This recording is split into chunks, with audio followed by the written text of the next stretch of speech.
வணக்கம். செல்வகுமாரின் மாலை வானிலை ஆய்வறிக்கை 2024 செப்டம்பர் 24 செவ்வாய்க்கிழமை மாலை நிலவர ஆய்வறிக்கை. அதிகாரப்பூர்வ வானிலை அறிக்கைக்கு இந்திய வானிலை ஆராய்ச்சித்துறை அறிக்கையை பார்க்கவும். வானிலை அமைப்பு: ஒடிசா கடலோரம் நீடித்து கொண்டிருந்த காற்றழுத்த தாழ்வு நிலை தற்பொழுது ஆந்திர கரையோரத்தை நெருங்கி ஆந்திர கரையை நள்ளிரவுக்கு மேல் நாளை அதிகாலை ஆந்திர கரை வழியாக நகர்ந்து வடக்கு ஆந்திர பிரதேசம், தெலுங்கானாவின் வடக்கு பகுதி வழியாக மகாராஷ்டிராவோட நாக்பூர் உள்ளிட்ட சுற்றுவட்டார பகுதிகளை மையமாக வைத்து, மத்திய மகாராஷ்டிராவை மையமாக வைத்து குஜராத் பகுதியை நோக்கி நகர இருக்கிறது. இது குஜராத்தை நகர்வதற்கு 27-28 ஆகிவிடும். இருந்தாலும் நாளை அதிகாலை இது ஆந்திர தரையோரம் வழியாக, இது ஒரு பெரிய வலுவான ஒரு நிகழ்வு அல்ல, ஒரு சாதாரண நிகழ்வாகவே நகர இருக்கிறது. இருந்தாலும் நேற்றைக்கு சென்னைக்கு 16 சென்டிமீட்டர் வரைக்கும் மழைப்பொழிவு கொடுத்தது போல் இன்றைக்கும் மழைப்பொழிவு கொடுக்க இருக்கிறது. தற்பொழுது மழைப்பொழிவை பார்த்தீங்கன்னா எங்கெல்லாம் பெய்து கொண்டிருக்குன்னு பார்த்தீங்கன்னா, தமிழ்நாட்டில் திருவண்ணாமலை மாவட்டம், இந்த ஆடியோ பதிவு செய்து கொண்டிருக்கிற நேரத்தில் தலைநகர் திருவண்ணாமலையில் கனமழைப்பொழிவு, இடிமழைப்பொழிவு பொழிந்து வருகிறது. அதேபோல் திருவண்ணாமலையிலிருந்து அந்த மழைப்பொழிவு அவலூர்பேட்டை, பெண்ணாத்தூர், மேலும் அப்படியே செஞ்சி வழியாக இந்த மழைப்பொழிவு கிழக்கு நோக்கி நகர்ந்து திண்டிவனம், மேலும் மரக்காணம், செய்யூர், கல்பாக்கம், மாமல்லபுரம் பகுதிகளுக்கு மழைப்பொழிவை கொடுக்கும். மேலும் ஒரு மழைப்பொழிவு, கனமழைப்பொழிவு, இடிமழைப்பொழிவு பண்ருட்டி, மேலும் நெய்வேலி, விருதாச்சலம், உளுந்தூர்பேட்டை பகுதிகளில் உருவாகி, அது மேற்கிலிருந்து வந்தது தான். இப்பொழுது உளுந்தூர்பேட்டை, அப்படியே பண்ருட்டி, நெய்வேலி பகுதிகளில் மழை பொழிந்து கொண்டு கிழக்கு நோக்கி நகர்ந்து கடலூர் மாவட்டத்தின் கடலூர் மற்றும் சிப்காட், ஏன் சாமியார்பேட்டை முதல் கடலூர், புதுச்சேரிக்கெல்லாம் கனமழை பொழிவை கொடுப்பதற்கு தயாராகி வருகிறது. கடலூர் மாவட்டத்தோட கடலூர் தலைநகர் பகுதிக்கு இரவு 8 மணிக்குள் நல்ல மழைப்பொழிவு கொடுக்க இருக்கிறது. அதேபோல் புதுச்சேரிக்கும் இரவு 8-8:30 மணிக்குள் நல்ல மழைப்பொழிவை கொடுக்கும்.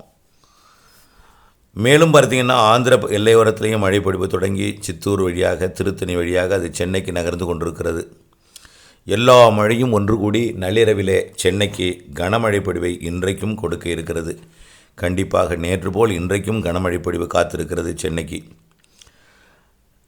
நள்ளிரவுக்கு பின் அதிகாலை நேரத்தில், சரியாக ஒரு நள்ளிரவு நேரத்தில் கனமழை பொழிவை கொடுக்க தொடங்கும்.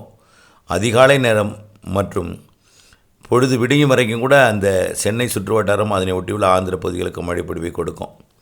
பிறகு விலகிவிடும். நாளை பகலிலே மழைக்கு வாய்ப்பில்லை. மீண்டும் நாளை மாலை இரவு மழைப்பொழிவு ஆங்காங்கே வடகடலோரத்தில் இருக்கும். புதுக்கோட்டை, சிவகங்கை மாவட்டத்திற்கும் நாளை தெரிகிறது. இன்றைக்கு கூட தஞ்சாவூர்லாம் நனைக்கும் மழைப்பொழிவு மாநகரத்துக்கு கொடுத்தது. வடக்கு தஞ்சாவூரோட மாநகரத்தோட வடக்கு பகுதி, கும்பகோணம் பகுதி, பாபநாசம் பகுதிக்கெல்லாம் ஒரு நனைக்கும் மழைப்பொழிவை கொடுத்து கொண்டு சென்றது. மேலும் நாளை வட உள் மாவட்ட பகுதிகளில் ஆங்காங்கே மழைப்பொழிவு தொடங்கி, அந்த மழைப்பொழிவு வடகடலோரம் வரைக்கும் சென்னைக்கும் நாளைக்கும் மழைப்பொழிவு உண்டு. 26ஆம் தேதி கொஞ்சம் தீவிரம் குறைவாக இருக்கலாம். மீண்டும் 27ஆம் தேதி அடுத்த வளிமண்டல சுழற்சியோட தொடக்கமாக இருக்கும் என்பதனால் இலங்கைக்கு அருகே குமரிக்கடல் மற்றும் மன்னார் வளைகுடா, ஒட்டுமொத்த தென் தமிழ்நாடின் வளிமண்டல பகுதிகளுக்கு மேல் நகரக்கூடிய இந்த வளிமண்டல சுழற்சி தமிழ்நாட்டிற்கு நல்ல மழைப்பொழிவை 27ஆம் தேதி மீண்டும் ஒரு சுற்று மழைப்பொழிவு வடகடலோரத்திற்கு கொடுக்க இருக்கிறது.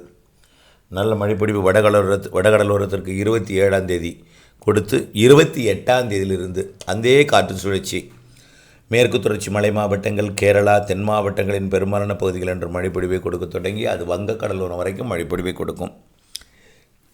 28ஆம் தேதி மட்டுமல்ல மழைப்பொழிவு, நன்றாக புரிந்து கொள்ள வேண்டும். அக்டோபர் 5ஆம் தேதி வரைக்கும் அந்த சுற்றின் அந்த வளிமண்டல சுழற்சியால் மழைப்பொழிவு கிடைக்கும். 28ஆம் தேதி நமக்கு பெய்யவில்லையே, இதுவும் பெய்யாதென்ற அவநம்பிக்கை கொண்டு விடக்கூடாது. 28ஆம் தேதியிலிருந்து அக்டோபர் 5ஆம் தேதி வரைக்கும் கொடுக்கக்கூடிய அந்த மழைப்பொழிவு 28ஆம் தேதி ஒரு குறிப்பிட்ட பகுதிகளிலையும், 29ஆம் தேதி ஒரு குறிப்பிட்ட பகுதிகளிலையும், 30ஆம் தேதி ஒரு குறிப்பிட்ட பகுதிகளிலையும், அக்டோபர் 1 மற்றும் 2, 3, 4, 5 தேதிகளில் ஒவ்வொரு நாளும் ஒரு குறிப்பிட்ட பகுதிகளிலையும் நல்ல மழைப்பொழிவை கொடுக்கும். சில நாட்கள் ஓரிரு நாட்கள் கொடுக்கும், சில இடங்களில் ஓரிரு நாட்கள் கொடுக்கும், சில இடங்களில் 2 நாள் கொடுக்கும், சில இடங்களில் 1 நாள் கொடுக்கும். குறைந்தபட்சம் ஒரு நாளாவது அந்த மழைப்பொழிவு உங்களுக்கும் கொடுக்கும் என்று எதிர்பார்க்கப்படுகிறது. டெல்டா மாவட்டங்களின் தெற்கு பகுதியில் விதைக்க காத்திருப்பவர்கள் வரக்கூடிய 28, 29, 30 தேதியில் ஏதேனும் ஒரு நாள் நல்ல மழைப்பொழிவு கிடைக்கும். ஆனால் 28ம் கிடைக்கலாம், 29 கிடைக்கலாம், 30க்குள் கிடைக்க வாய்ப்பு கூடுதல். அக்டோபர் 5க்குள் கண்டிப்பாக கிடைக்கும்.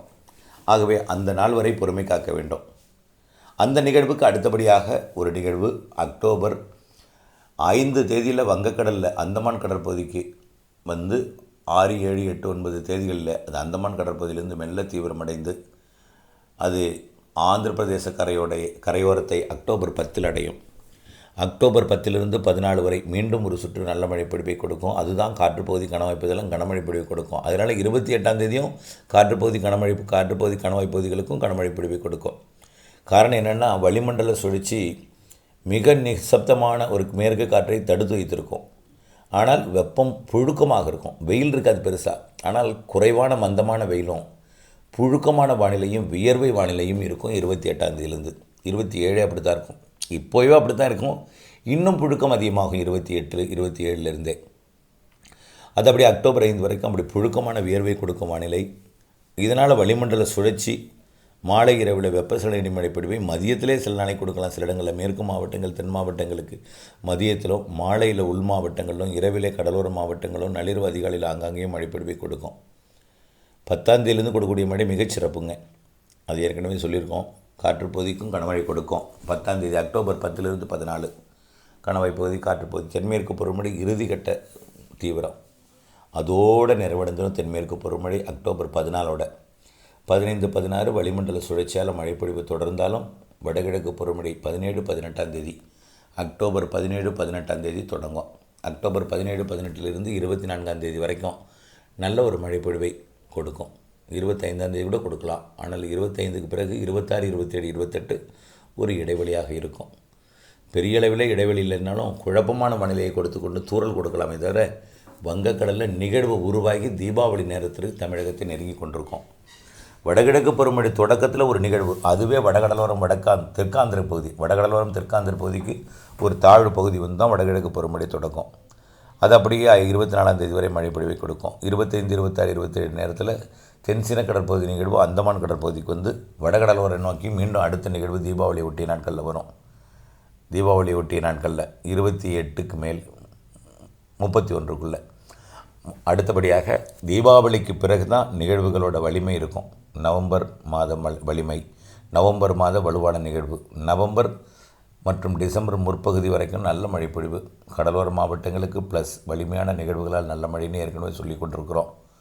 ஆகவே டெல்டா இப்பொழுது தென் மாவட்டங்கள் மற்றும் மத்திய மாவட்டங்கள், உள் மாவட்டங்களுக்கு நீண்ட காலமாக வஞ்சித்து கொண்டிருக்கூடிய மழை சென்னை உள்ளிட்ட வடகடலோர பகுதிகளுக்கு இப்போ கூட கடலூருக்கும் புதுச்சேரிக்கும் கொடுக்க போகிற நிலையில், பண்ருட்டிக்கெல்லாம் நெல்லிக்குப்பம்லாம் கொடுத்து வருகிற நிலையில், சென்னைக்கும் நள்ளிரவிலே கொடுக்க போகிற நிலையில், இது நாளைக்கும் 27ஆம் தேதியும் வடகடலோரத்துக்கே கொடுத்து விட்டு 28லேருந்து அனைத்து மாவட்டங்களுக்கும் ஆங்காங்கே ஒதுக்கி மழைப்பொழிவை கொடுக்கும் என்பதை நினைவில் கொண்டு வானிலை மாறுதல் அப்டேட்ஸுடன் இணைந்திருந்து திட்டமிட்ட வேளாண்மை செய்து லாபமடைய அன்போடு கேட்டுக்கொள்கிறேன். நன்றி.